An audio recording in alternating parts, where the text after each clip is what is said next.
you ask Tiger to solve. This deals with linear equations with one unknown. The final result is x equals -7. Let's solve it step by step.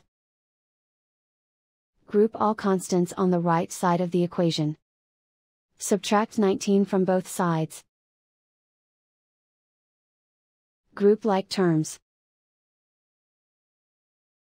Simplify the arithmetic.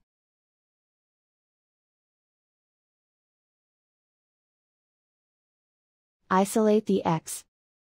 Divide both sides by -5. Cancel out the negatives. Simplify the fraction. Simplify the arithmetic. Find the greatest common factor of the numerator and denominator. Factor out and cancel the greatest common factor. And so the final result is x equals -7.